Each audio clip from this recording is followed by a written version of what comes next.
Satpol PP Banyuasin bersama kepolisian dan TNI melakukan penggerebekan gudang pengoplosan minyak mentah di kawasan Jalan Pasar Pagi Kelurahan Betung Kecamatan Betung Kabupaten Banyuasin, Rabu, tanggal 1 Desember tahun 2021. Tim gabungan yang mendatangi lokasi ini, kesulitan untuk masuk karena lokasi dikelilingi pagar. Selain itu, pintu pagar yang tinggi juga terkunci. Meski tim sudah memanggil agar pintu pagar dibuka, akan tetapi orang yang ada di dalam tidak bisa membukakan pintu pagar. Sehingga, tim gabungan berinisiatif membuka kunci pintu pagar dengan cara menjebol gembok. Setelah kunci pagar dijebol, akhirnya semua tim gabungan baru bisa masuk ke dalam gudang tersebut. Kami minta jangan lagi jualan di sini. Ini penuh ini. Kalau meledak siapa tanggung jawab? Kami itu nggak ada. Ya, yuk. Kalau yang meledak siapa yang tanggung jawab? Oh, tidak kerja kamu tanggung jawab.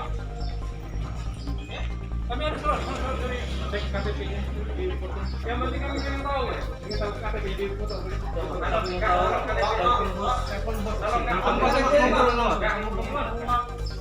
Ini kalau sudah tahu habis juga ini. Kalau sudah musim banyak sih habis yang kami. Ini masih.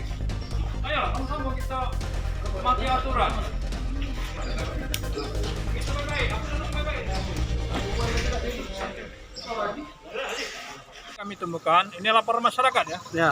Laporan masyarakat bahwa di lingkungan Kelurahan Lima Asam ini dari pengoplos minyak. Minyak mungkin dari Songangit, entah dari mana, hingga membuat masyarakat resah. Jadi harapan kita hari ini harus tutup, tidak ada pengelolaan lagi. Yang ditemukan tadi di situ ada apa? Gudang itu? Itu ada mobil, banyak mobil tangki dan mobil box isi minyak mentah dan pabrik pengoplos minyak. Ya, kita minta kepada pemiliknya untuk segera pindahkan atau tutup. Siapa Pak pemiliknya Pak? Nah, sementara kami belum tahu pemiliknya. Sudah berapa lama Pak? Mungkin sudah lama prosesnya. Ya, prosesnya sudah lama. Cukup.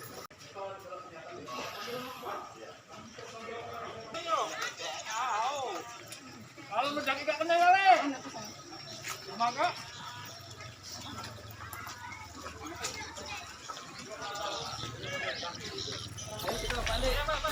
jangan lupa subscribe, share, komen, dan like ya.